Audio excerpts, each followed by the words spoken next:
Hello, everyone. Yes, it is visible. Very good afternoon. I'm very glad and I'm very thankful for inviting me for this talk. And I understand it's after lunch. It will be very difficult to wake oneself up, but it's promised from my side that what topic I am going to talk about, actually we are going to discuss about, you cannot sleep. It is the topic which we will encounter in everyday's life as being civil engineer, as being a designer, as being the proof checker, as being the teacher. So let's start. Today I'm going to talk about seismic vulnerability and risk assessment of infill frame building.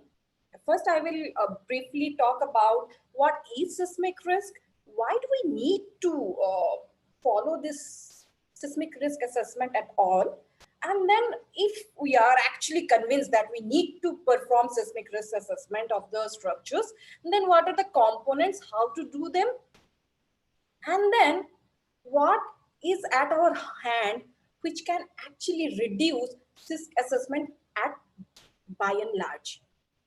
And that part would be your take home today. Okay, so I will start one by one.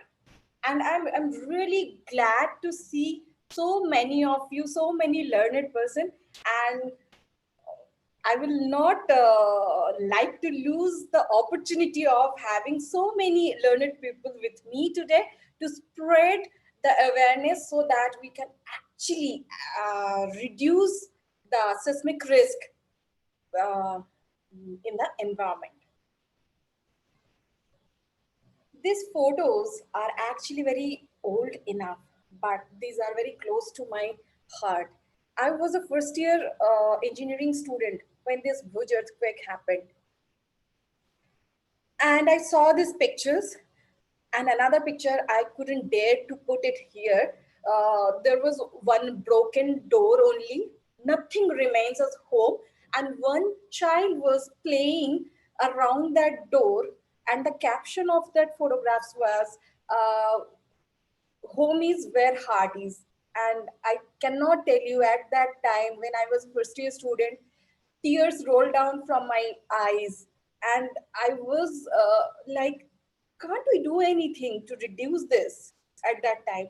And thankfully I have followed my dreams, and little bit I'm happy that I can contribute in this fraternity to reduce these things, the sufferings of human being, for a better environment.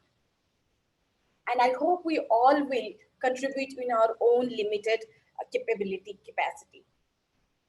This photographs, the first very photograph is actually of masonry structure, and after which we can see it's only rubbles, there is nothing remain. The next photograph is of RC buildings. So there is huge damage. It cannot be, it is not usable anymore. But there is not complete destruction of, because of its strength. And we by our intuition, we know that RC structure will be stronger enough than the masonry structure. It's our intuition. We have seen from years. And now I will talk about what makes it stiffer and stronger. These two photographs also are of high-rise multi-story apartments, and you can see the left one, the collapse of Takshila apartment. Those were identical twin towers, but one has, the ground floor has completely gone down, so it loses complete one story, but there was not complete collapse. And the right side, you can see there is an overturning kind of moment, and it actually overturned in the front face. Why this happened, I will discuss. So after looking at this, the very question in my mind which came, why did it happen?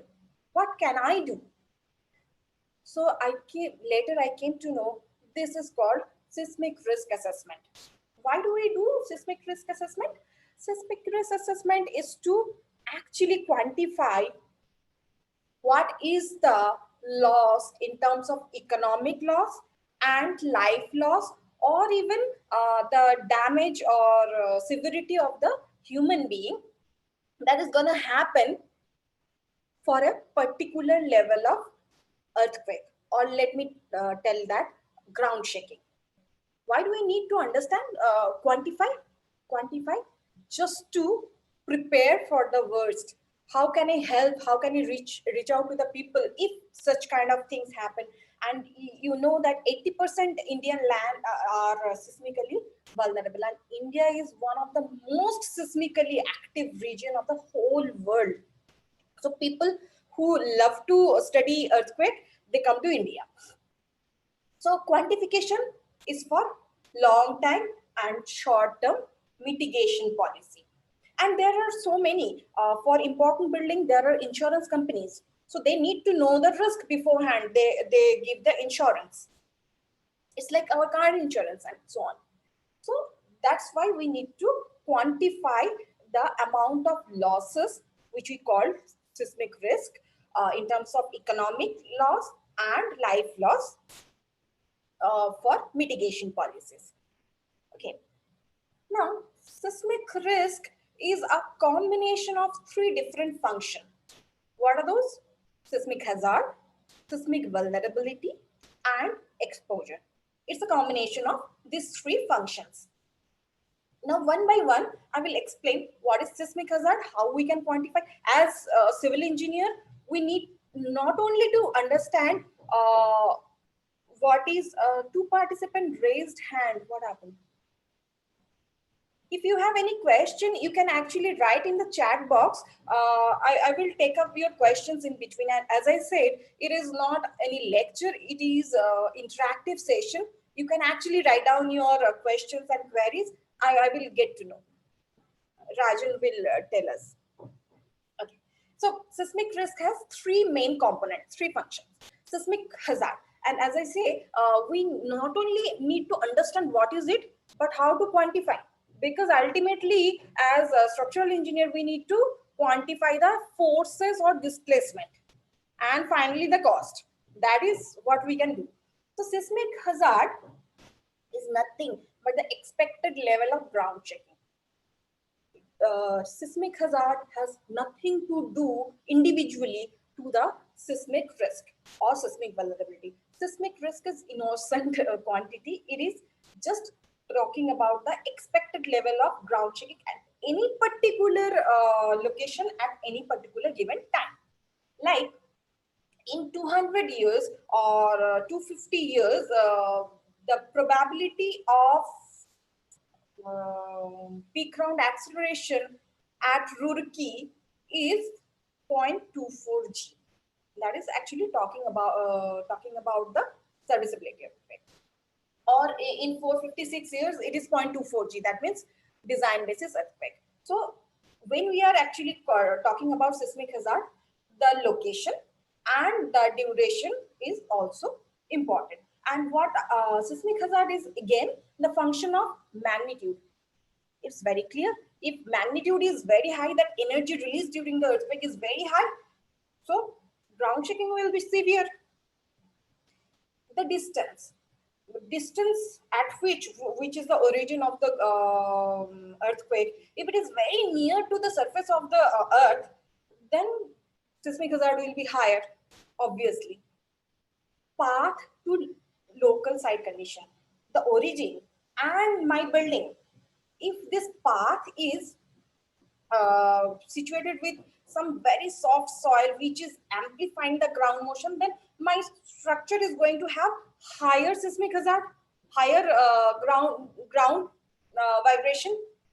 So seismic hazard is actually function of this, mainly these three functions, which is magnitude, distance, and source to site path condition, which we call also called local site conditions.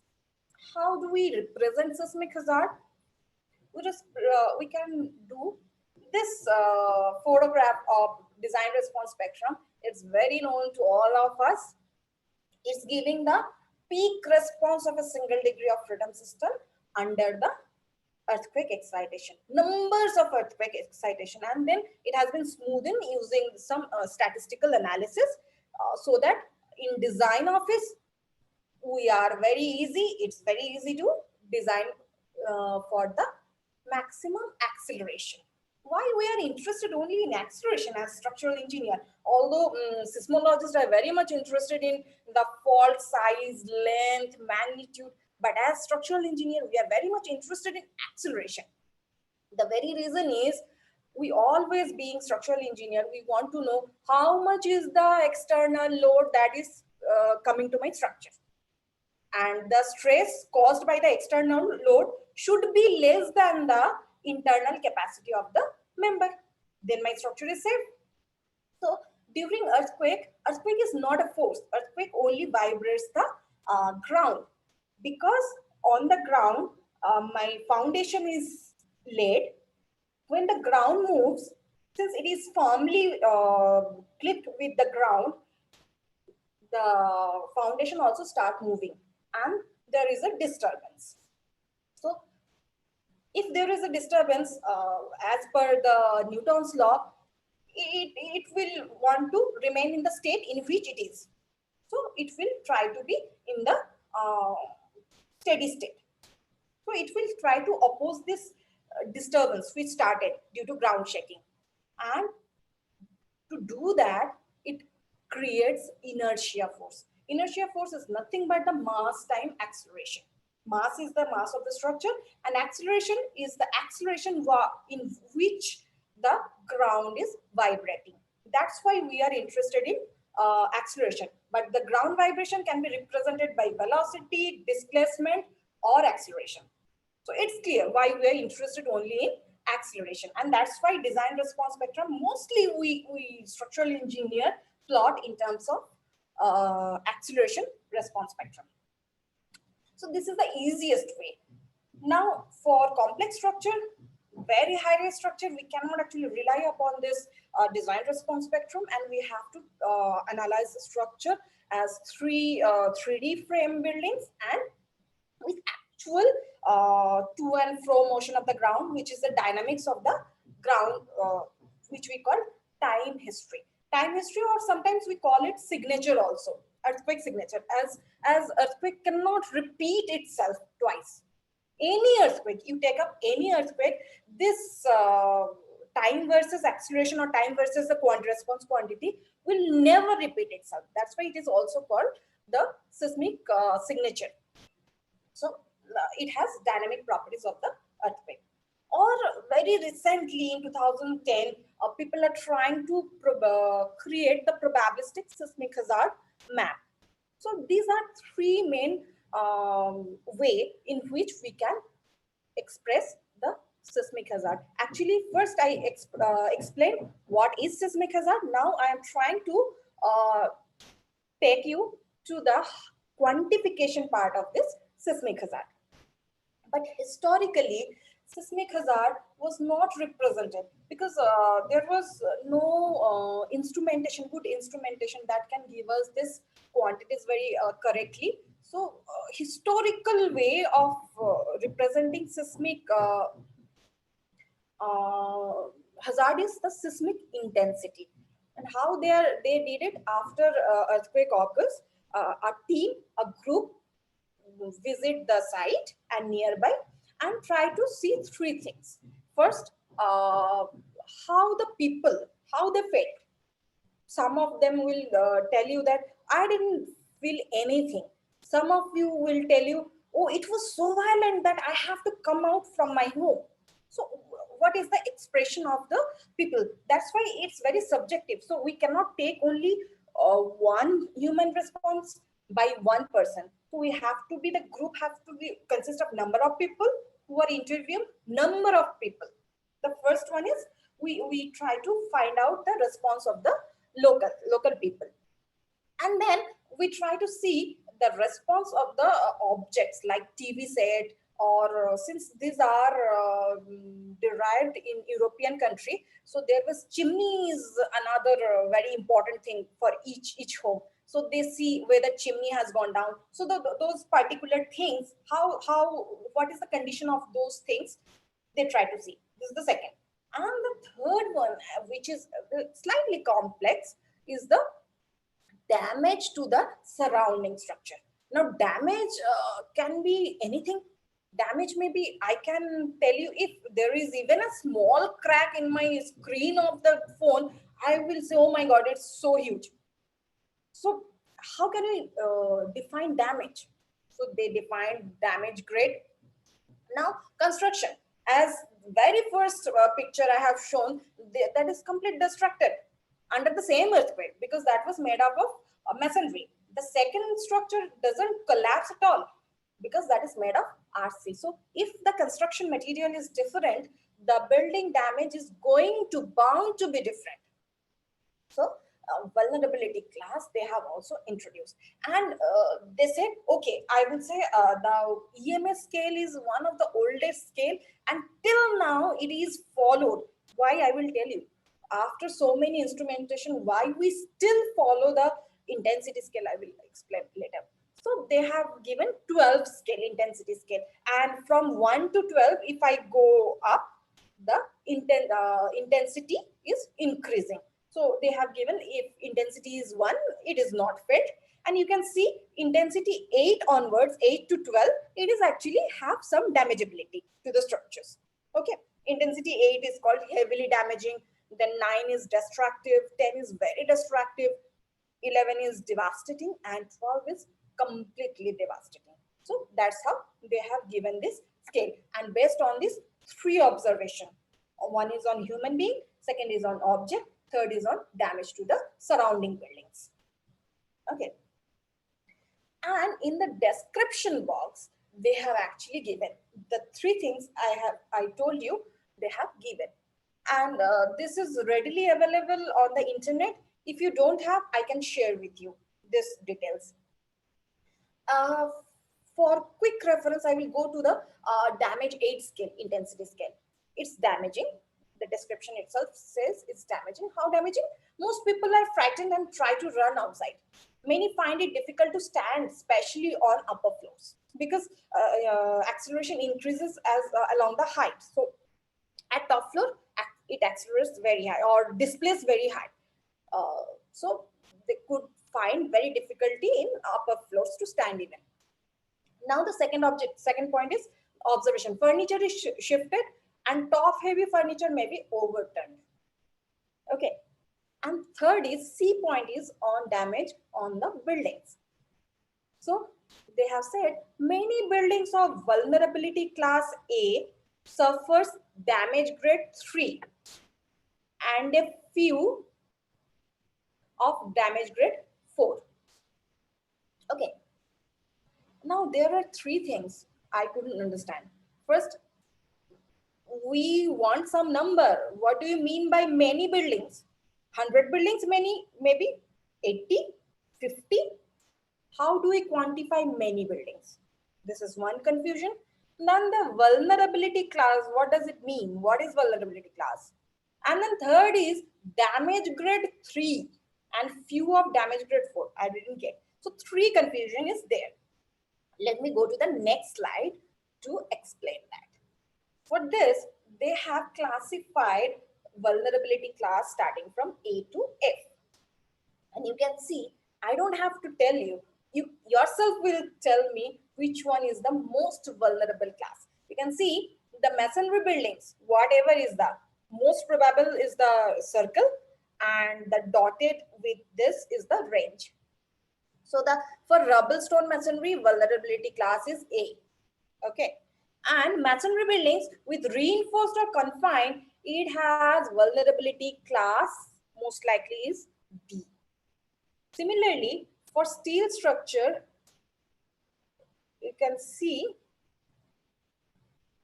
the steel structure, it is vulnerability class E. So what do you think? What is the most vulnerable class? I think your audio is muted. Okay. So most vulnerable is A. And as we go from A to F, vulnerability decreases. Now, I know you have a question. What is the vulnerability itself? I will tell you. So the vulnerability class decreases as we grow from A to F. So this point, that the vulnerability class A suffers damage grade 3 or 4. Vulnerability A class is done. What is damage grade 3 or 4? Here they have shown description with photographs. What does it mean? Damage grade 4 is very heavy damage, very heavy structural to very heavy non-structural damage. And you can also see this is for, I'm not able to see the top. Yeah, this is for masonry buildings. And similar, I don't think I have given.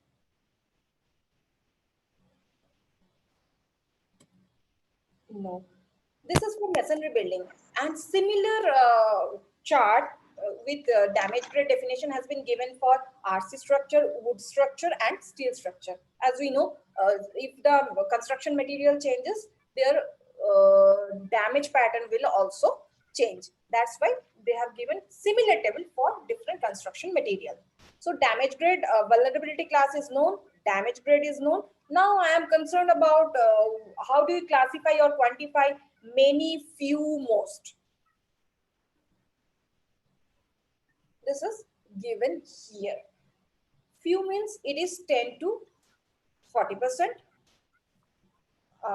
Many means 40 to 60%. And most means 60 to 100%. It's all given in that description itself. So before going to the site after earthquake, we have to take one photocopy of this set and try to assign some seismic intensity zone. As we move out from the origin, radially go out, so the seismic intensity will actually reduce.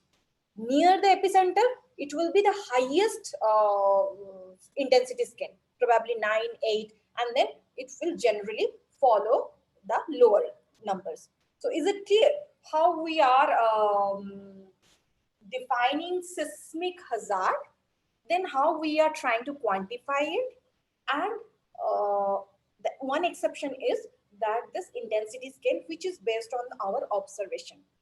Why do we rely today also? Because instrumentation can go wrong. It may have some disturbance or probably under huge destruction, it may stop working. But this is, although has some subjectivity, but this is based on our own experience. So it has reliability much higher than those. Till date, we also rely on this too. Not all alone to this, but we combine this instrumentation along with this intensity measure. Okay, am I clear? The first component of the seismic risk is that quantification is done. Now I will talk about what is vulnerability, which I didn't talk. Okay, before going to vulnerability, because that is a lengthy thing, exposure is a smaller thing. Let me explain the exposure component. Because in the very beginning, I said seismic risk is a function of three things. Mathematical function or combination of three things, which is seismic hazard, seismic vulnerability, and exposure. Now, exposure is something used as a catalyst. It increases the seismic risk or decreases the seismic risk or accelerate, decelerate. How? Direct exposure is population. Let's say in Mumbai, some earthquake struck. What will happen? Because the population density is so high, the life loss will be very high, obviously. Right. So this is actually increasing my seismic risk. Okay. Now, the earthquake struck at some nuclear power plant, and some, although nuclear power plant shouldn't have any destructive thing, because they are designed to withstand that much of. But for any reason, pipeline, gas pipeline, it broke out. What will happen? Larger number of deaths will be there, and there probably could be higher damage to the nearby structures. So it is also increasing my seismic risk. There could be some reason which can decrease also. So that is called direct exposure. There are indirect exposure too. Like I am making my house in a very posh colony of Delhi. Okay. So where the cost of this house is probably 1 crore, and why 1 crore? Probably because of the location first, and then it has all amenities, evacuation plan, and it is earthquake resistant design is there, and so many things.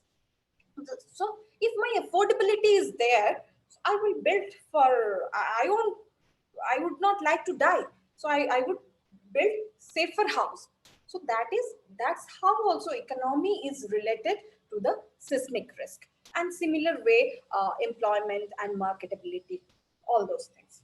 So clear, the third part of seismic risk is exposure. How it is infecting the seismic risk. And the most important thing is seismic vulnerability. Why I have kept it here? Because this is the only part where we have something to do to reduce the seismic risk. As we know, seismic hazard, we have no role. It's natural. We till it, neither we can predict nor stop seismic hazard. It will happen. And the exposure, we have very little to do, and it is very long term process. If I have to reduce the population, you know, it's not easy task. How we can land is limited, how we can reduce the population density. Then economic condition, even if I can improve, but that will a very long process. So we have very little to do in exposure, but vulnerability is the thing where actually we can contribute. So first of all, what is seismic vulnerability? It's nothing. It's the susceptibility of ground shaking. Like it's like that. I have vitamin C deficiency, so I'm prone to cough and cold. Very natural. But do I sneeze right now? No, because the environment is not like that. The weather is not like that, so that I can sneeze or cough. But during monsoon, I will be the first one to catch cold, because I have the lacuna, I have inherent deficiency of vitamin C. I am prone to cough and cold. So it's my problem. It's not, and the monsoon season is the seismic hazard, equivalent to the seismic hazard. If that seismic hazard occurs, my vulnerability is responding to the seismic hazard, and the end product is cough and cold, right? So you have to understand the seismic vulnerability and seismic hazard, they are independent thing. Most often, my students mix them up and said they are interrelated. No, they are not. They are independent thing. The vulnerability is only known when the conducive environment is there. That means when monsoon is there, then only you can know that I am prone to cough and cold. That's my vulnerability. Okay. So vulnerability, how do we quantify? So it is vulnerability. Now I want to know, how do we quantify? Because ultimately we need some number. So vulnerability is giving us the probability of damage due to a particular level of ground shaking. Okay, combining these two. So ground shaking can be anything, velocity, acceleration, or displacement. That any quantity can be represented for ground shaking, and damage is can be displacement also. Okay. Now there are mainly three types of assessment, vulnerability assessment.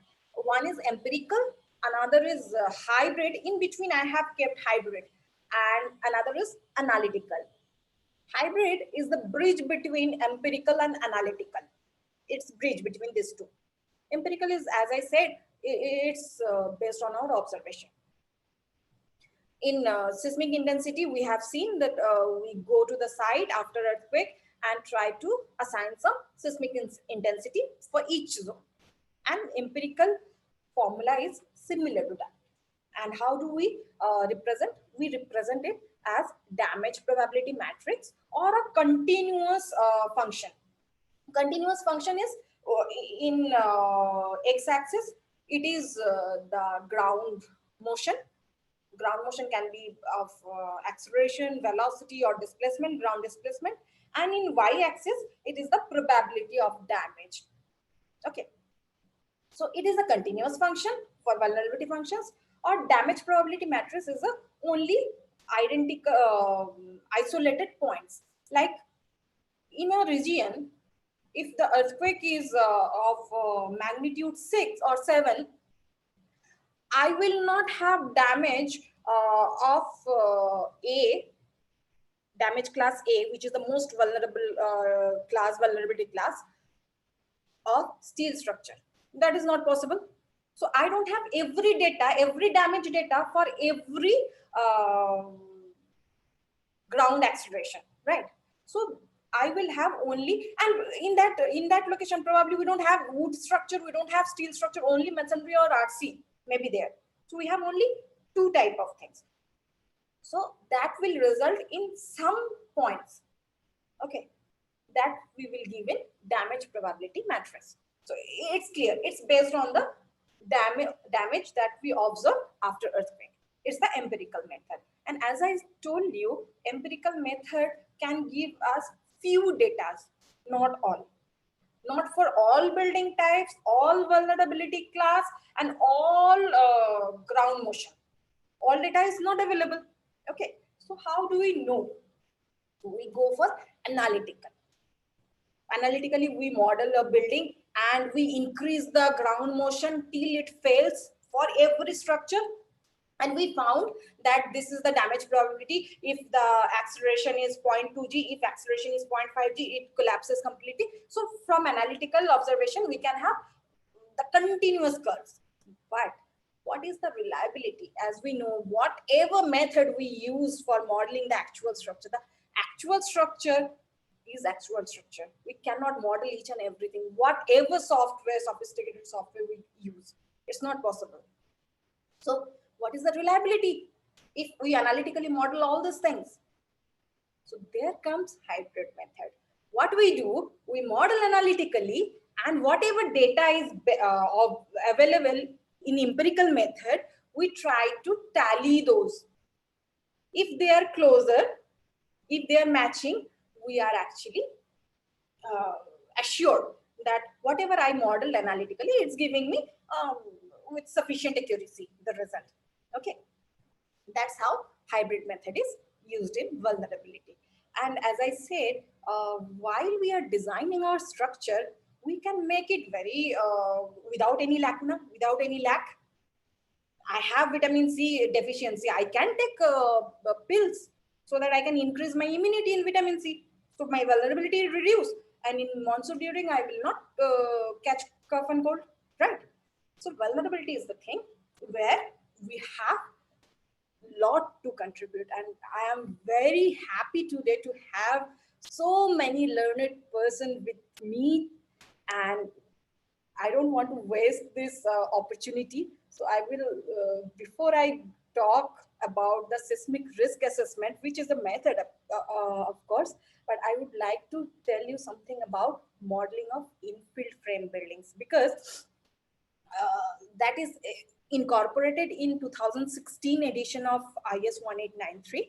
And there are a lot of confusion as a structural engineer, as designer, as a proof checker. I encounter a lot of things, and it's not that designers don't want to do.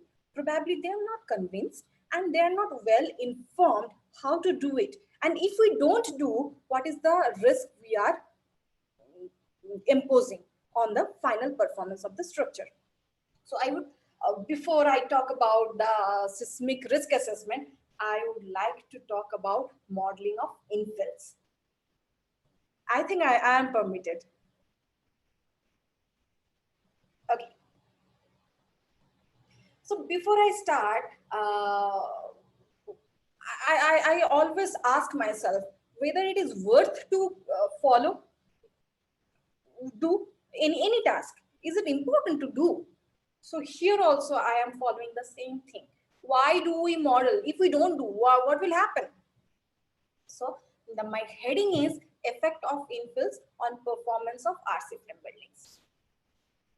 The very first is infills are, the unit density is around 20 to 22 kilonewton per meter cube. So it is very much near to reinforced concrete. So it is very heavy and at the same time stiff. So if we incorporate infill walls are nothing but brick, unreinforced brick masonry walls. Those are called infill walls. So infills, if we incorporate, so it is giving us very high stiffness, which is good.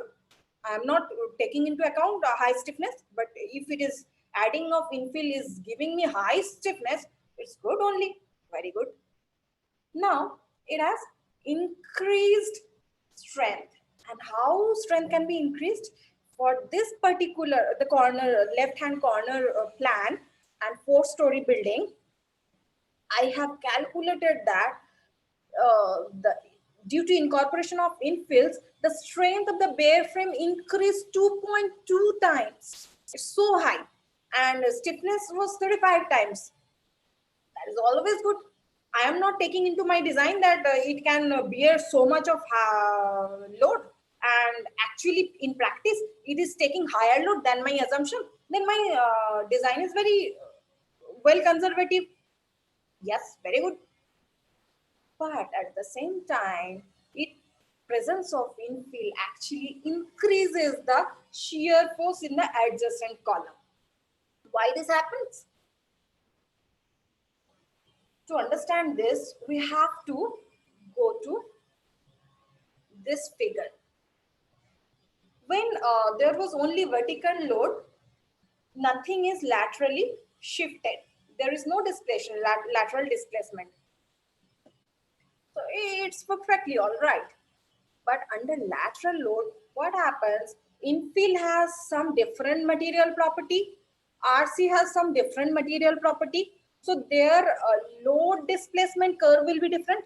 Under the same load, they will deflect differently. We can see. So because of under the lateral load being very heavy and rigid, this infill panel, it has less deflection and much flexible beam columns, they have deflected more. And there is a right hand corner, top corner, you can see that there is a separation between the infill panel and the adjacent beam column, right? Okay, fine. But when there is relative displacement, so this lateral force actually trying to push this infill diagonally. But every force has equal and opposite reaction. To remove that lateral pushing, what it happens, it applies a tension. Because of this diagonal tension, there is two components. One is vertical, which is going to the beam above as shear in the beam, and the horizontal direction of this diagonal force is going to the shear force at the column face. And that's why we can see many of the after earthquake survey, we can see in unreinforced masonry infill frame has failed because of the shear in the column, which is the most probable failure mode of the RC frame member because of presence of infills. Okay.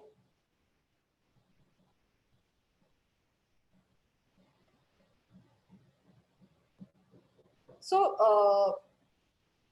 now I will talk about because of infill, what is the probable failure mode of the surrounding RC frame. The very first one is shear failure of RC column, which I told you, because of this horizontal component of the diagonal force, which act as shear force to the column. So shear failure of the RC column, and it has been so prominent in each and every earthquake, even in our experiments in the lab. Everywhere it is very prominent that this column is going to have much higher shear force than it is anticipated from the design itself.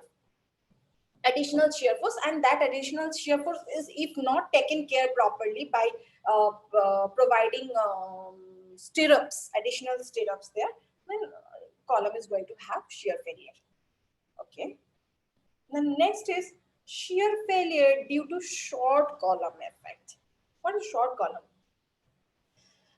In the basement, to give entry of the light, what we keep the some top portion with only glass. We remove the infill panel, but lower portion, as we are using it as parking, the lower portion is with URM infills. Okay, so that even in bathroom, this is in Sumatra earthquake. I have taken these photographs. This is for bathroom.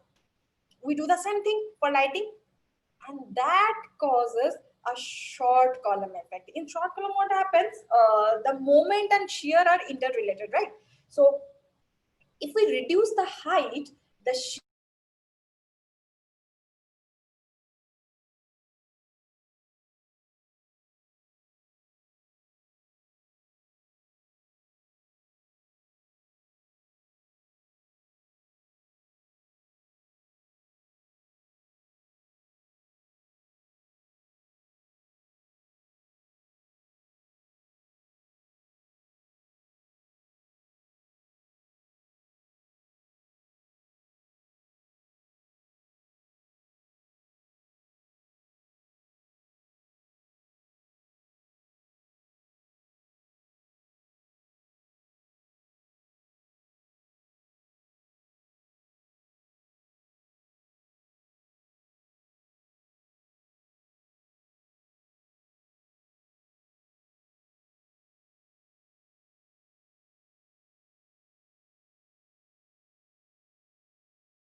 So is there any network connection? Network problem?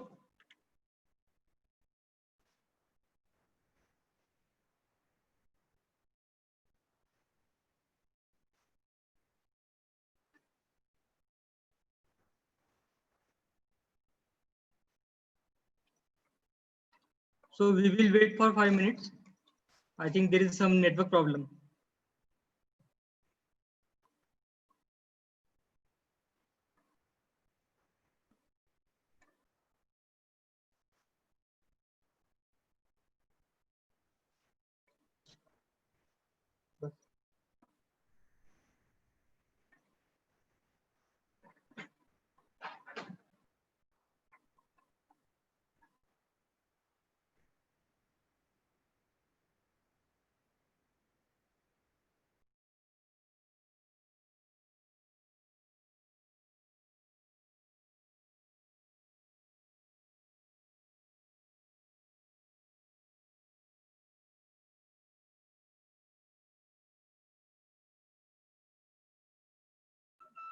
Hello.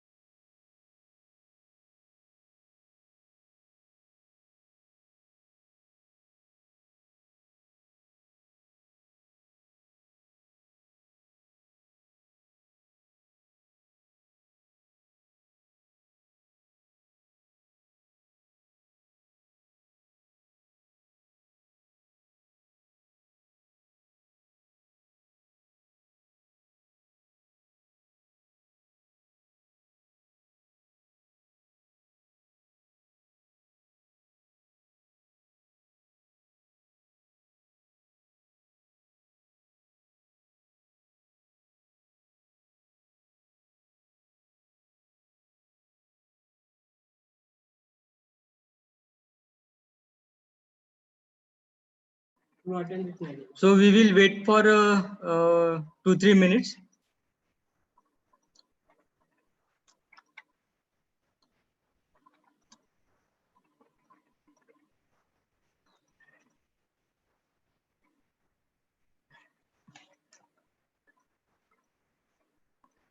Okay, madam. So please share your screen again. Yes.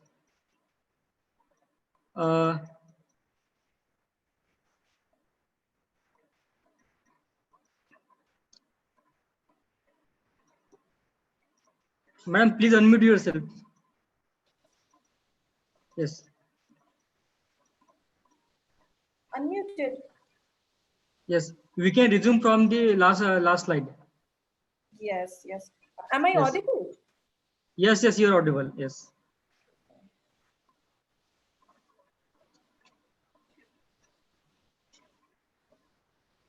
I think we're here. Okay. Okay, you can resume now. Yes. Sorry, actually there was a power cut at my place.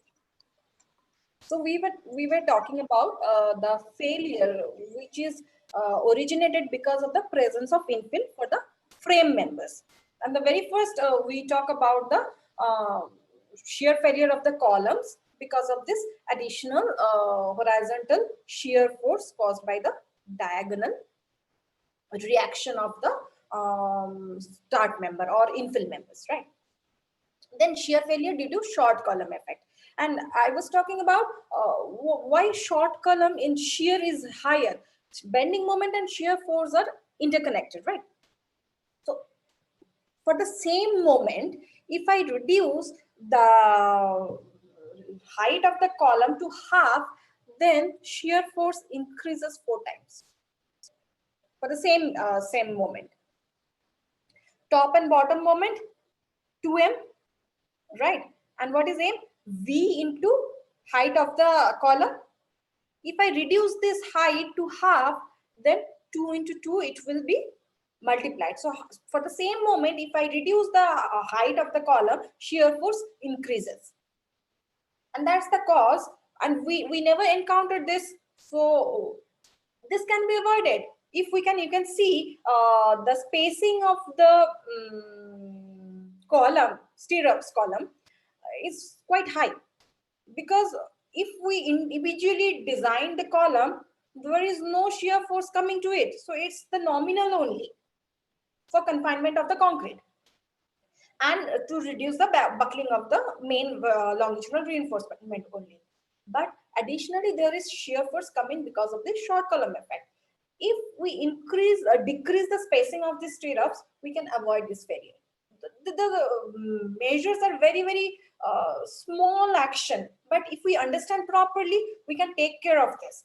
Mostly this is not done because we don't appreciate the problem properly. So this is the second thing, which are very prominent. And the third is flexural yielding of the column. You can see in the left hand thing, in the column, there is a, like someone has hammered the middle of the column. What happened in the shear? What happened in the bed joint, that is mortar and break, that is the weakest joint. And when lateral force is applying, this bed joint is pronounced to slide against each other. That means shear failure. Bed joint shear failure is very prominent. So what will happen? This unit is going to hit the column, and there is a yielding in the column. That's fine because of this hitting. So we have to take care of all this if we really want to reduce the seismic risk by reducing the seismic vulnerability of this RC frame buildings. Whatever I have shown is for uniformly infilled frame buildings, but there are many things remaining. The story is half told only. Because of many constraints and space constraints mainly, nowadays we try to use the same buildings in many purposes. The first of all, we try to, in multi-story building, we don't have lateral space to expand, so we go vertically. But there is space, we require space for parking. We require space for small shops in our society also. So what we do, we keep the ground floor open like this. It's for car parking. It's very common photographs. Anywhere we can find this kind of buildings, right? But what happened in Bhuj earthquake, you can see all these, the right hand photographs. These two were identically mirrored apartments. But then the right hand side, the ground floor completely collapsed and gone down. The first floor I have shown with red arrow. The first floor has gone down to the ground floor. right? Because we have not designed properly, we just kept open. But because of this opening, as I said, the unit weight of infill is almost similar or nearby to the reinforced concrete, so it is very heavy.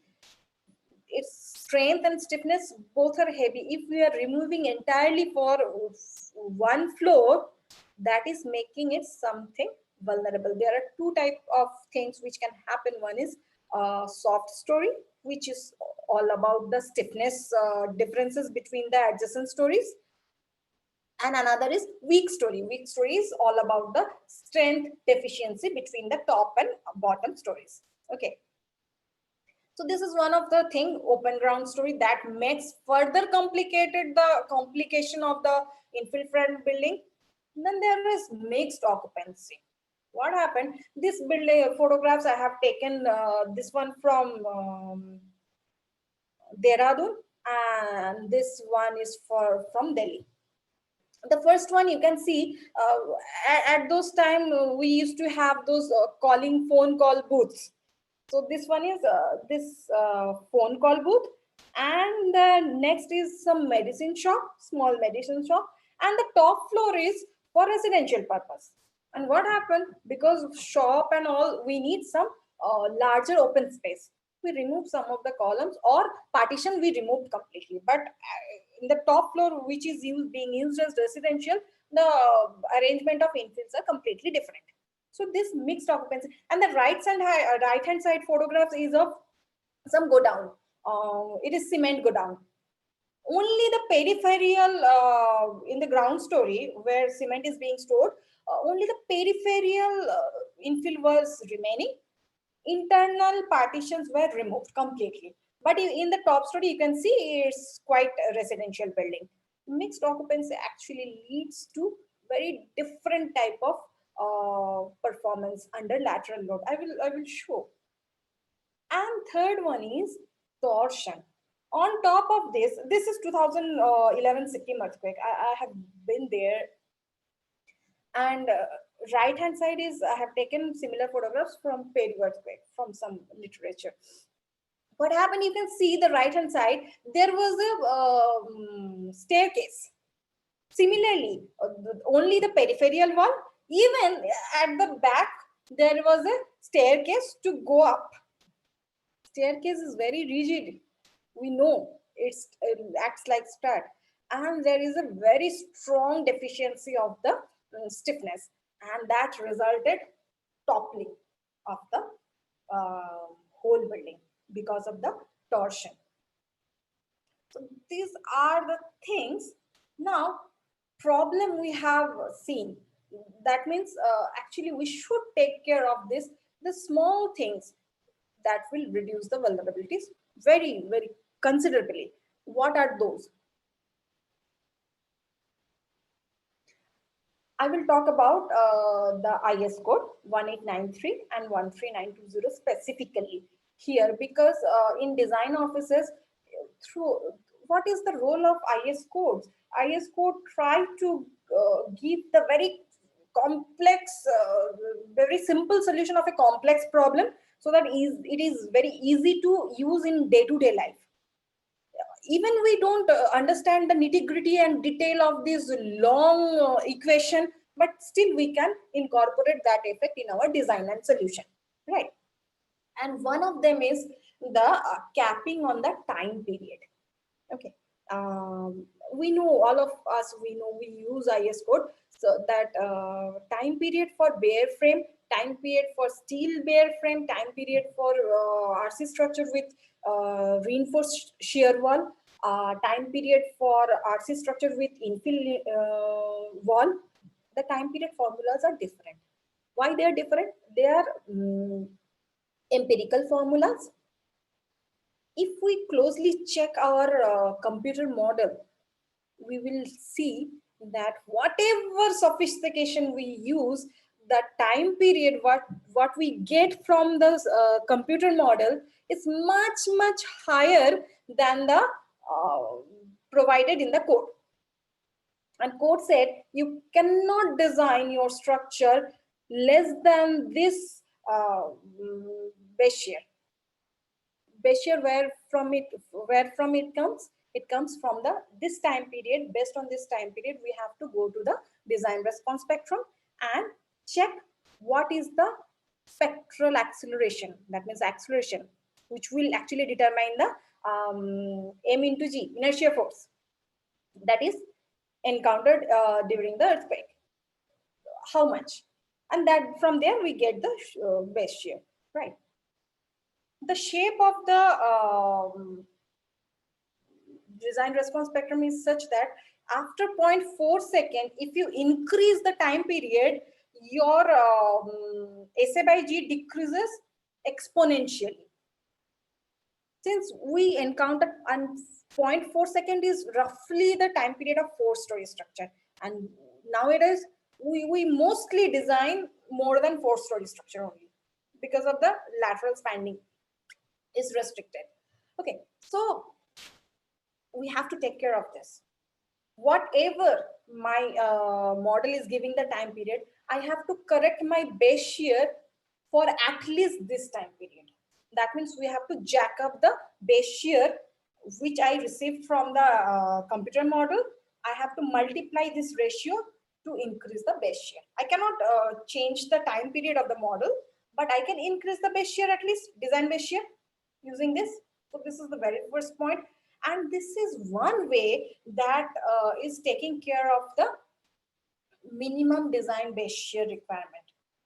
And why we have to trust the empirical formula of the code? Because that comes from experiments, real life experiments. And as I said, we cannot model the exact structure itself because of many things. We don't know the model of, we cannot model the damping. Damping is a very cumulative thing.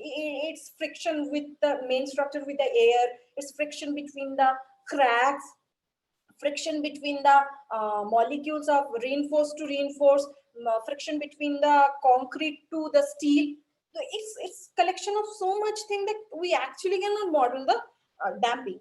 I'm giving just one example, and there are so many such examples. So that's why we have to follow this minimum design base shear criteria given by IS code. And okay, modeling of infills, which was recently introduced in IS 1893-2016 edition, that talks, as I have shown you, under the lateral load, the infill is diagonally pressed, and as the same reaction, it tries to push it back and gives the tension, right? And this tension here is shown in the left figure. This figure I have taken from IS 1893. So IS 1893 says you model the infill as diagonal stud, concentric diagonal stud from node to node. Okay, and what will be the width of this diagonal and thickness of this diagonal? They have mentioned. This width in this figure you can is WDS, and the formula is given here. It's 0.175 alpha h to the power 0.4 LDS. And this lambda 1 has a long expression. This expression is nothing but it takes care of the relative stiffness of the frame member and the infill member. You can see that EME is the masonry infill members and EFE is the frame member.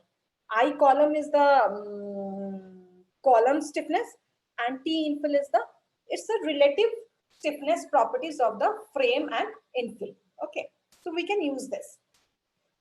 And what about, I have shown the 3D of this diagonal stud section, and what will be the thickness? The thickness will be the same as that of the original infill, provided this has no slender property. Do you remember while we have designed the columns, we check whether it is a slender column or not by checking whether this ratio is less than 12 or not. Similar 12 ratio has been given, that height to thickness and length to thickness should be less than 12. If it is true, then we can use the thickness same as that of the original infill wall. So it's pretty clear.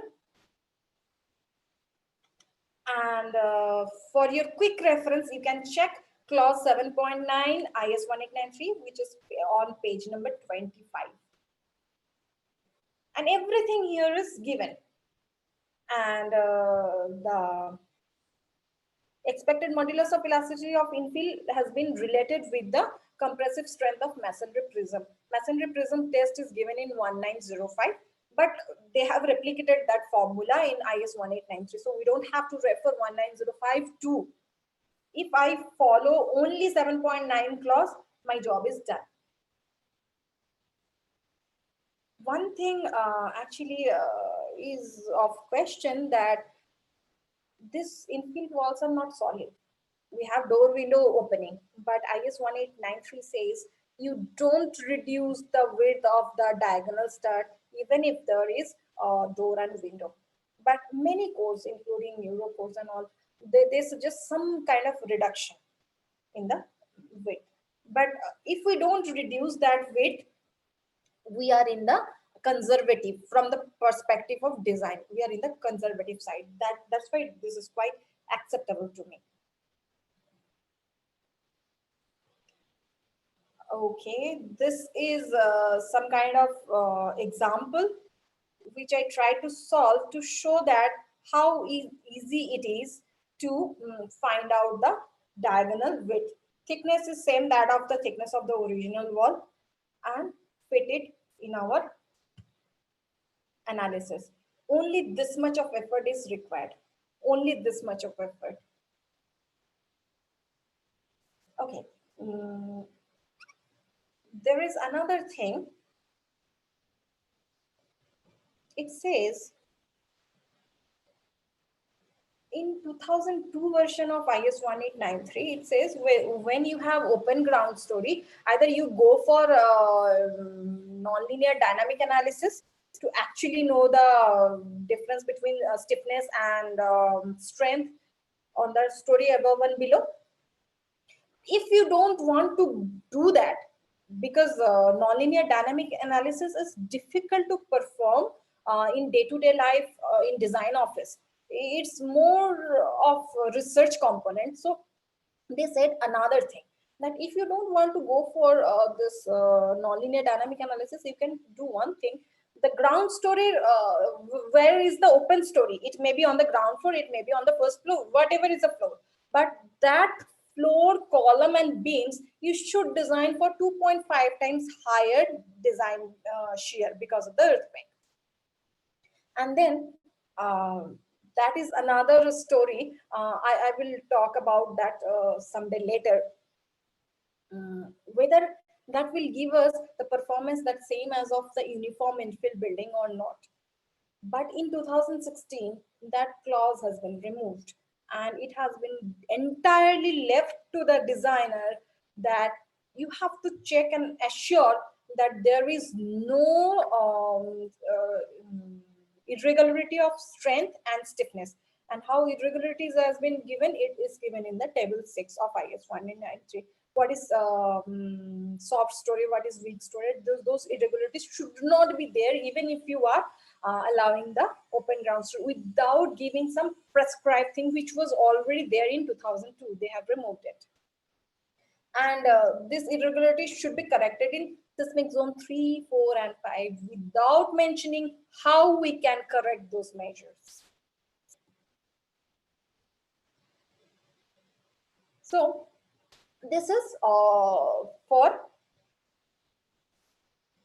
the all about the code. Now I will show you something more than that.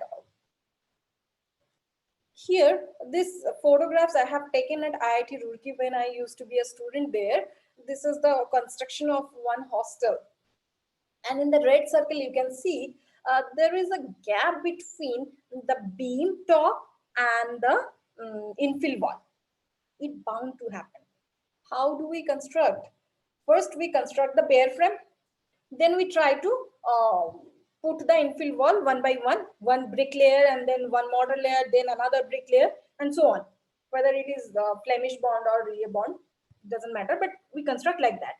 And what we do at the top, if there is a small gap, we put some mortar to fill that gap. But in mortar, there is huge amount of water. With time, water evaporates and there is a slight gap. Even if there is a slight gap, what will happen? The load cannot be transferred in air.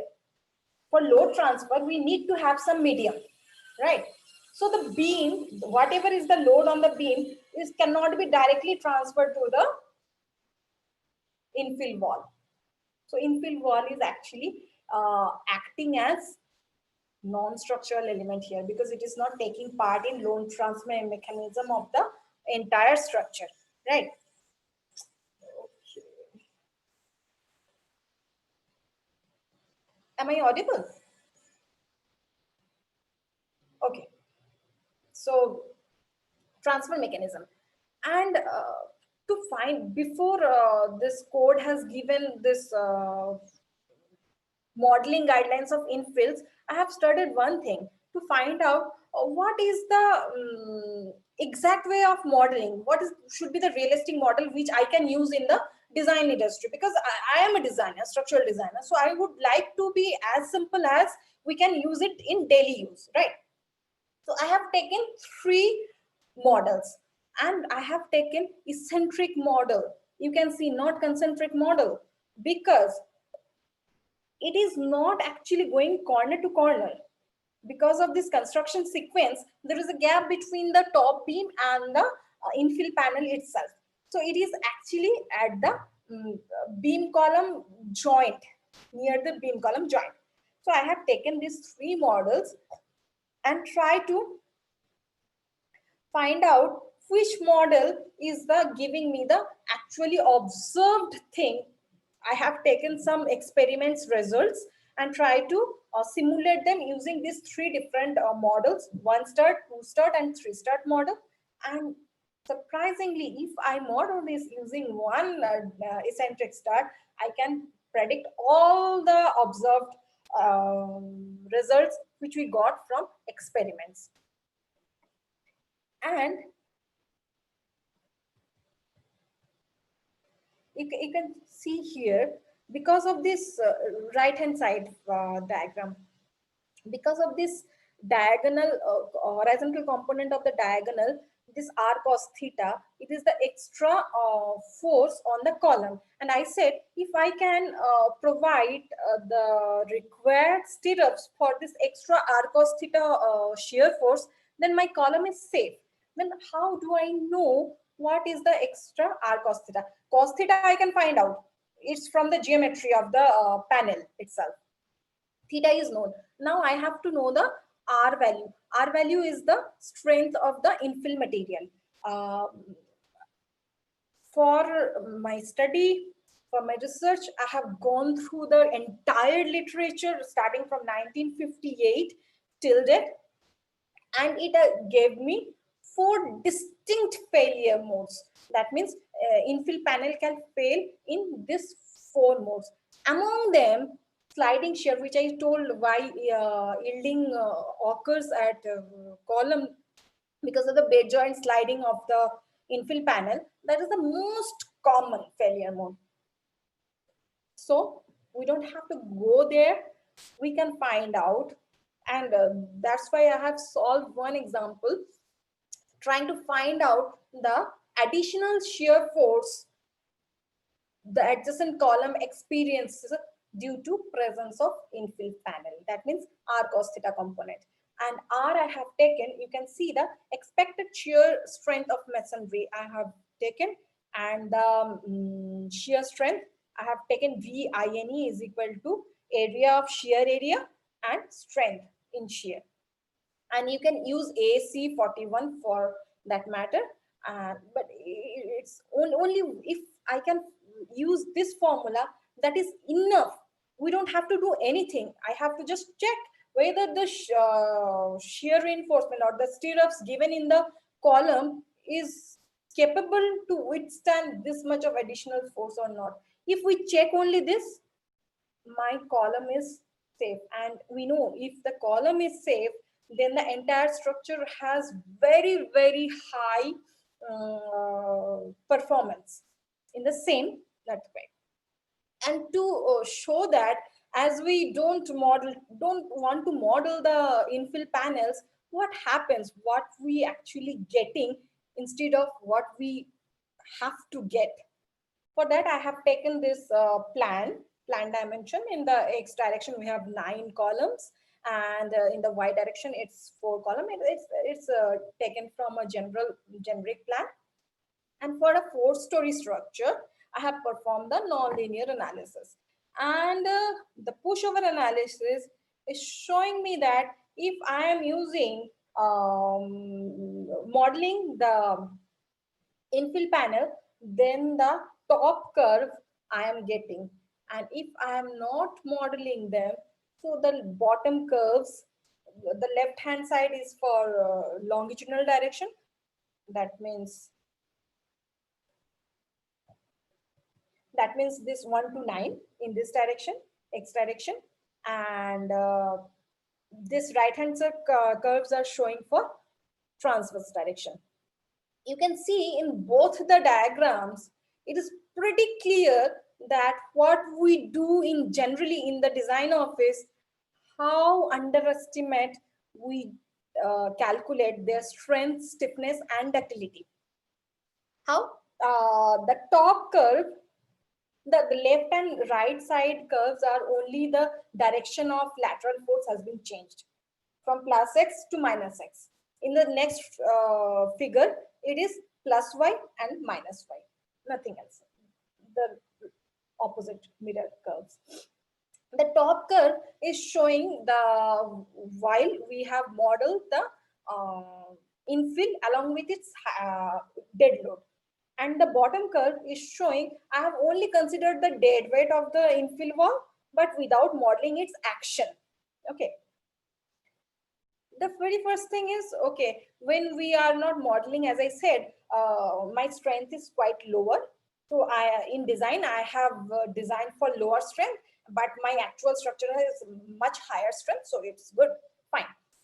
The second thing, you can see the stiffness. Stiffness is the initial tangent of the force displacement curve, right? So it is very flat stiffness where we have actually modeled it as bare frame. It has very lower stiffness. So that is also in some positive from the point of view of the design. But you can see strength and stiffness lower I am calculating, and actual structure is higher, that is good. But what about the ductility? I am calculating the ductility very high in bare frame with respect to the actual infill frame. And in earthquake resistant design, we do rely much more on ductility rather than in force, because if we have to keep the structure elastic during the actual force, it will be very uneconomical and not required, because the damage in the structure actually increase the damping, which we want. We want the extra energy imparted by the earthquake should be dissipated as quick as possible so that my structure comes to rest, right? So we want damage, but in predefined area. We don't want damage in column, that will cause global failure of the structure, but we want damage in infills, non-structural elements, or even in beams. So, and how much we rely on the ductility from IS code, we can see how we calculate the base shear. Base shear is Z by 2 I by R SA by G into the seismic weight, right? This Z by 2 I by R SA by G is the horizontal acceleration component, which is multiplied with the seismic weight W, right? And if we take, this is SMRF structure. SMRF, for SMRF, the response reduction factor I by R is given as 5. If it is normal residential building even, then it is 1/10. So actually we are designing for 10% of the force and 90% we are relying on ductility. So if you are calculating higher ductility here and your structure is giving very much lower ductility, then every calculation, every assumption failed here, and our structure is bound to have collapsed. So we have to be careful. We need to model it so that we can actually see the actual picture that's going to happen. Although that is not the perfect, but with acceptable limit of agreement. That's what I wanted to discuss about this infill modeling. I would like to take up some questions if you have.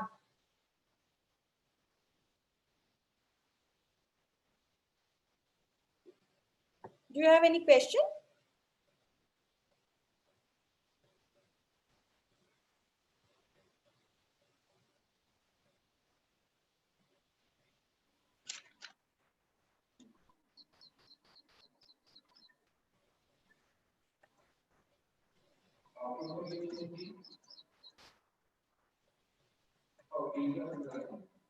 Hello.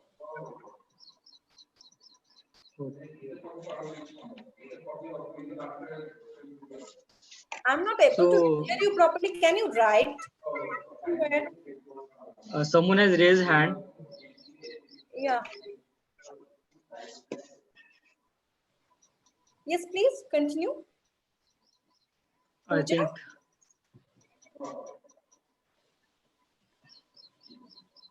we will wait if a participant can ask the question.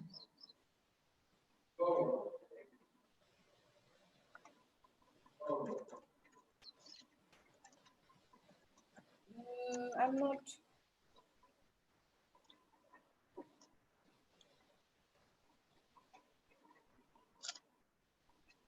If Dr. Rajan can take up the. One question is here. Can you read the question in the chat box? Yeah, I got it right now. One question came from Shushma Award. She want to ask how to increase the ductility of a structure. We have to follow IS 13920 for that. That code is all about ductile detailing of the structure.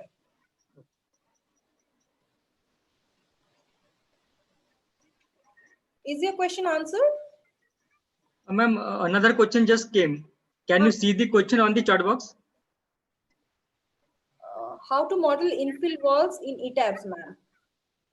Okay, the same thing. The same thing you have to model it as, you can take a beam element, but it is a start element, so it has only axial action. You can release the moments at the both ends, and you can give the strength, limit the strength as this equal to its bed shear joint strength. Then your model is done. There are some another questions also. In response spectra curve, why 5% damping are to be considered? Okay, in 2002 version, there was another table 3, which talk about different damping. 5% damping is taken for RC structure. RC structure is very normal in India. That's why they have given for 5% damping. And if you have some other structure like masonry structure, which has generally 10% of damping, if damping is higher, then the force imparted or by the earthquake quickly dissipated. So the base shear will be reduced. That's why we have to use table 3, which talk about you have to multiply the xi factor as 0.8. So the now VV for masonry structure as per IS 1893 2002 version will be 0.8 times of VV for a concrete structure. And if for steel structure has very low damping, so it will suffer much higher force, like 1.2 times. We have the base shear for concrete, and base shear for same steel structure will be 1.2 times of base shear of concrete structure. But in there are some questions I sent you. Please read your chat box. In 2016 version, this has been removed, and it has been asked to us that we have to consider damping 5% for any kind of structure. But the steel industry people, they are still not relying for their industrial structure. They are taking that 1.2 multiplier factor, or 1.2 or 1.4 multiplier factor till now. How to prevent beam column joint from yielding during seismic loading and poor workmanship in RCC building construction? Okay, beam column joint, IS 13920 specifically talks about beam column joint reinforcement. If we follow that, it will not yield. It will not yield. And I have not shown here, if I can show, let me. Yes. Can you see that? This two, left side is for beam column joint of bare frame, where the V joint is the compression and tension of the reinforcement minus VC. Okay. When I am incorporating this infill, the joint shear actually reduces R cos theta amount. So when we are actually incorporating infill, that reduces the joint shear, but increases the shear in the column itself. That's why whatever we see post earthquake damage survey, in post earthquake damage survey, that we see that failure is because of the column shear failure, not of the beam column joint failure. And if we follow 13920 clauses, it's perfectly all right. Okay, ma'am, why zone factor was taking Z by 2? Okay, Z by 2, if from conceptual perspective, the load factor 1.5 and the zone factor together actually representing the maximum considered earthquake, which is the theoretical upper limit of the earthquake possible. And its written period is 2,500 years. That is the theoretical highest considered earthquake. So this Z along with the load factor of 1.5 actually representing the seismicity acceleration at that particular location. But if my structure is regular, I'm not designing any silo bunkers or for nuclear wastage or probably some nuclear power plant, some very important structure, we generally design for design basis earthquake, which is as a return period of 456 years, right? So the relationship between MC and DB is half of MC. So Z by 2, that's why, because we are designing for design basis earthquake, not for maximum considered earthquake. From that perspective, we are using Z by 2. But if you think that I want to design my structure for the maximum possible earthquake, then you remove these two. You design it for Z.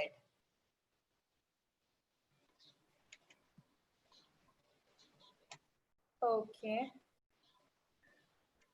How to minimize torsional effect? Okay, what is torsion? Torsion is nothing but the relative displacement between the two corners. IS 1893 says if the ratio of the maximum displacement, it happens because, let me show that. It happens because of this twisting effect, right? Twisting, why this twisting effect occurs? This twisting effect occurs when the application of load and reaction from the floor has some eccentricity. So it actually acting as a couple. So there is a rotating moment. So what I have to do? I have to bring them together. So there is no eccentricity between the action of load, earthquake load, and the resistance from the floor, first of all. And secondly, even if there is something, we have to limit this at 1.2 ratio. Then it's okay. The main thing is we have to select the mass and we have to select the stiffness. That's why in multi-story structure you can see if the column is rectangular, it's not like this and this, like this. So one row they go like this, and in the next row they put it like this, so that the stiffness in one direction is equivalent. Like in this case, what will be the D? D will be the this longer side. BD cubed by 12, that is the inertia, right? For a rectangular section. So when I'm placing this and force is like this, what will be my D? My D will be this longer side, BD cube by 12. But if I am placing this like and I'm pushing this, so my D reduces to this. That's why we staggered in each column line. We staggered like this. One column is like this. In the next row is this. Then next row is this, and so on. So we have to place the stiffness in equal manner, and I'm not allowed to keep a library without planning a corner of my house. If I have to do that, I really have to plan it beforehand, right? So if we can follow this rule, torsion will not be there.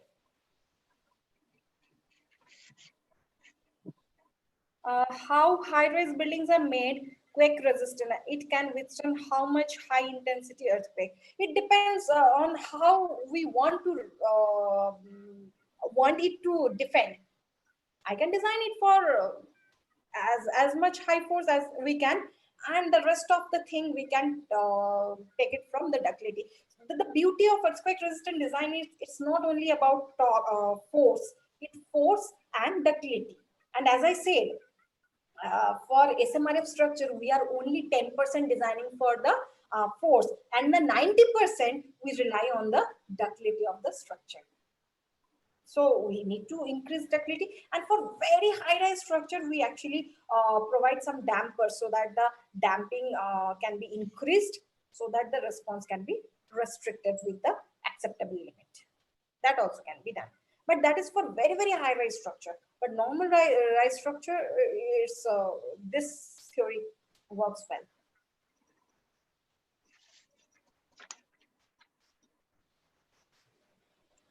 If angles of excitation will be changed, it will affect on structural stability.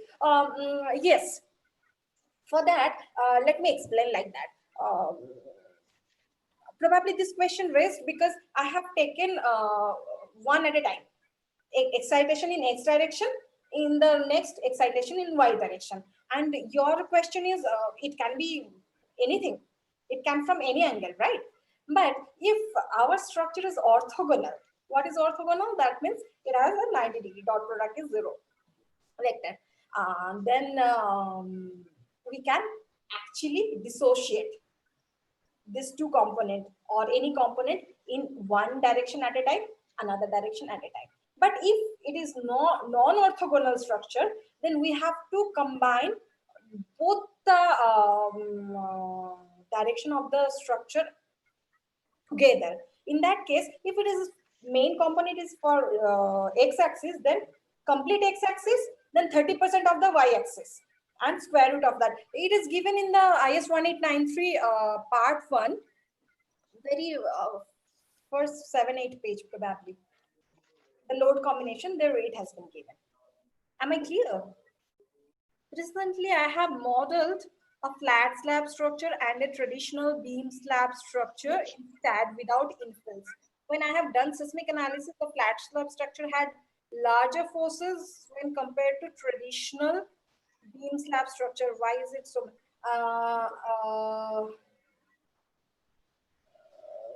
I have to check your model and then tell you. I don't have readily available answer for this because there could be many reasons for that. If you are actually interested, you can contact me through email, and I will look at your structure and I will try to explain why it is happening. What should be the displacement limit in case of earthquake? Displacement limit in case of earthquake has no meaning. I have a gas pipeline. My gas comes through pipeline. It's not cylinder, okay? And the material they use, it has a very low displacement capability. So if I design my structure to remain go in much, but my columns can actually go, let's say 0.04 times height of the column allowed, but the gas pipeline cannot take that much of ductility or that much of displacement. So what will happen under the excitation? There will be breakage of my gas line. Even if there is nothing in my structure, but the secondary effect, fire, that will cause damage to my structure. So we have to take care of the structural as well as non-structural component of the building, intended building. For hospital buildings, let's say, hospital buildings, the cost of non-structural element or the equipment is much more than the structural thing. So there I have to actually take care of the minimum displacement, allowable displacement for the instrument. So it will depend for what I am designing for, what I want from my structure. So everything will depend upon that. And that requirement will be decided by the owner, by the architect, by the structural designer together. And then there is role of the structural designer to satisfy them structurally. What are the different type of vibration in structure due to earthquake? Different type of vibration, I couldn't get your point. It could be translation, it could be rotational, anything. And it will depend whether rotational or torsional will happen or not, depending upon your center of mass and center of gravity.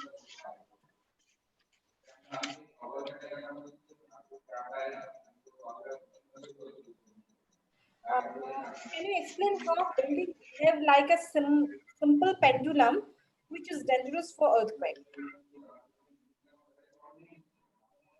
Okay, a building can be considered as a pendulum only in case of single degree of freedom. But our structures, frame structure, our frame,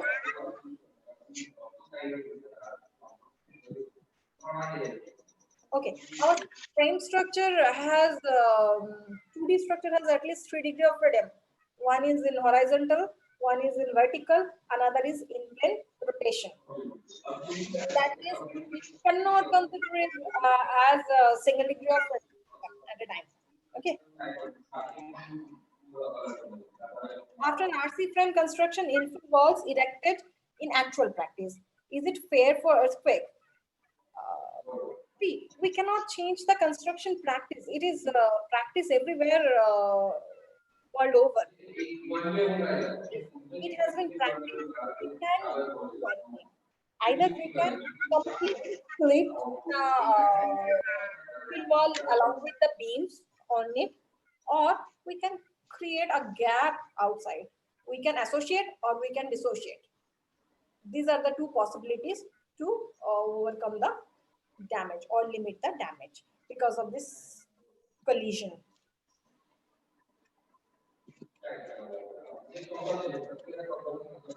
Why are we taking Z by 2 not Z?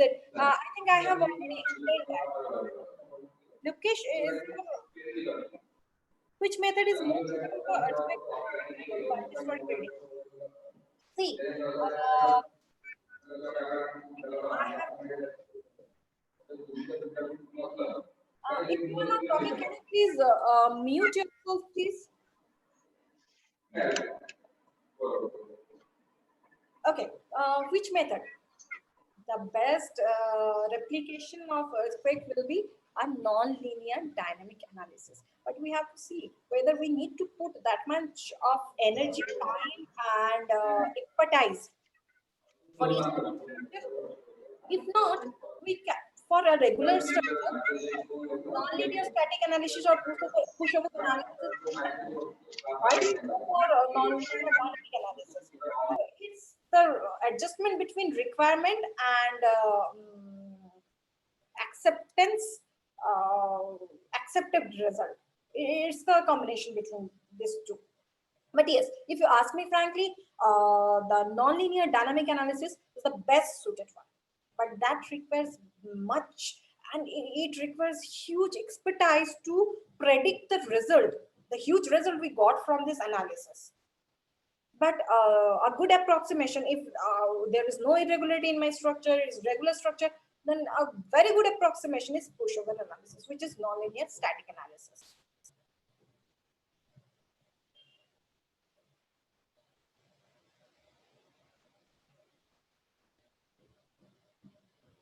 as I said, there is no such limit, universal limit for anything. We have to select that limit based on the usage of the structure. Like hospital buildings, I said it will be the non-structural component will dominate the displacement, but for regular structure, it's structural component.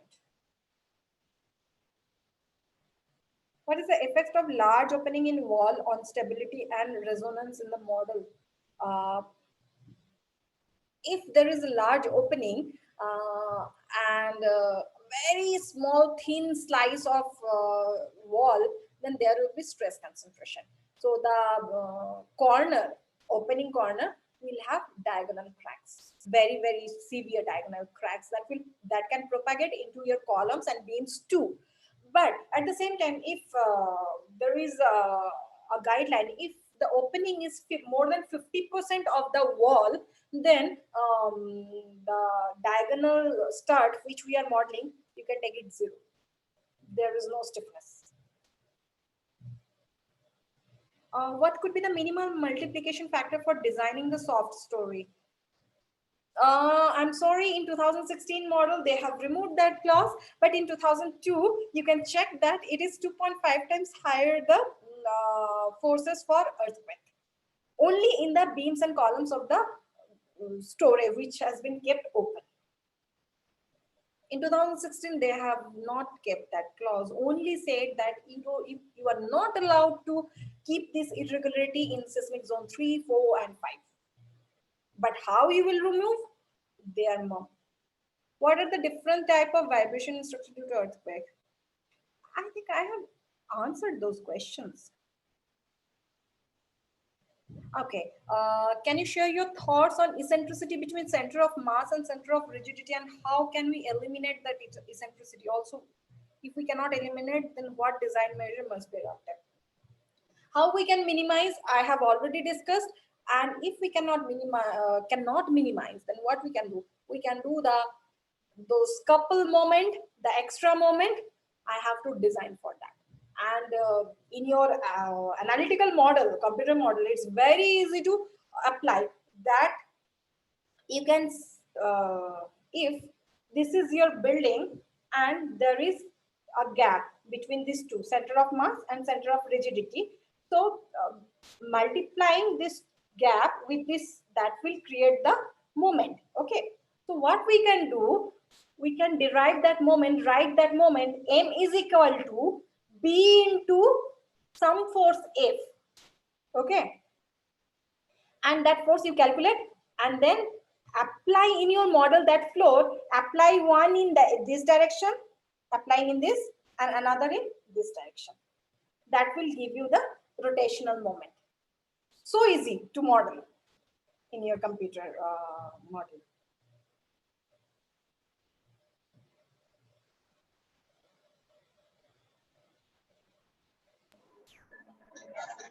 Okay, can you, I lost track of all these questions. So there may be many questions, ma'am, okay, from the audience, because the I think we don't have time left for any question anymore. Yes, you have given answers to many of the questions. So shall we conclude now? Yeah, I think. Yes, I will send your mail ID to our participant. You can write to me actually. Okay. Yeah, that's my. Okay. But phone number, most of the time you will not get me. So forget about the phone numbers. We hardly get time to sit in my office. We will share your mail ID then, ma'am. Yeah. We will share your mail ID to all participants, yeah, so they can put you a mail and then can ask you the queries. Okay. Okay, another interesting question. I would like to answer this. Okay. Is earthquake can be predicted as we do in other disaster? I'm sorry, but till that, neither we can predict nor we can stop earthquake. So we can only contribute to invulnerability to reduce the seismic risk. So shall we conclude now, ma'am? Yeah, sure. Yes. Thank you so much. Welcome.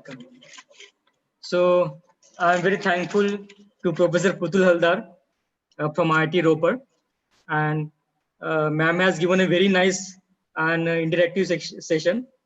The presentation was having the much content, the practical aspect regarding the earthquake analysis, and some numerical examples were also put by you, so that we should understand how to calculate the effective forces and the width of that effective section of the stud. So I think you have covered the seismic vulnerability, its aspect, and the risk assessment for the infill frame building, and how to model the infill with the help of the diagonal strut. That is also covered by you. And the damaging, then intensity, how to measure the intensity, what are the limits, then class A to class B, class C, class D, all with the intensity of 1 to 12 you have shown previously. And then the assessment approaches for the vulnerability you have given. Those were for the empirical method, then damage probability method, and using the vulnerability functions. Those you have explained very nicely. Then the you have again given the effect of the infills on the performance of the RC frames, and then what are the effect of the infills on the failure of RC frames, that also you covered. And then the shear failure you also shown with the help of the diagrams, where the failure were at the corners and at the junctions for the beam and column, that you shown. Then effect of the irregular placement of infill on RC frame, that you also shown. The provision for the URM infield, and then the RC frames with respect to BIS, that is 2016, and Eurocode 8 also you mentioned for it. The realistic model you shown for the infill, and the strut model for the infill you have shown us. So you have covered the many aspects regarding the seismic vulnerability and risk assessment for the infill frame building. And our participants are also very enthusiastic. They have asked so many questions to you regarding this topic, because many of our participants are working as a faculty in some of the engineering college, and most of the faculties are the doctorate also. I think 30% faculties are doctorate, and they are working as a guide. So that we can reach to every corner. Yes, yes.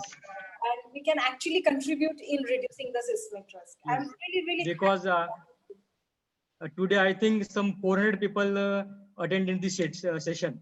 Oh, that's and great. all 400 are from the engineering institutes. I'm very So glad. it is our pleasure also that you joined us and you share your thoughts and your work with us, because we get very less opportunities to share the work. Yes, yes, yes. So it was very niceful for us also. And as told by you yesterday also, so this is our FDP, which we organize with Karad and Nagpur in collaboration with. And all our resource persons are from very reputed institutes. And each and every person has given very nice presentation with basic concept to the advances and advanced topics in the civil engineering. So we will also again plan one of the FDP with your institute, that is with IIT Ropar in future. And then we will again be in contact with these participants. So finally, I'm very thankful to you for having a time with us. So we will now conclude our your session. Thank you, ma'am. Thank you, thank you. Can I get those questions on the chat box? I will pardon you these all the questions. Okay. We will copy all the questions from the chat box and we will forward to you. Okay, thank you. Okay. Okay. And one message to the participants. Tomorrow we will start the session at the 10 morning, 10 a.m. So tomorrow we are having the session of Professor Chaudhary sir. So we will sharply start it at 10 a.m. Yes. Yes, ma'am. So now we will get logged out then and we will end this session. Thank you so much. Thank you. Thank you, everyone. Thank you. Participant can note the mail ID of ma'am also.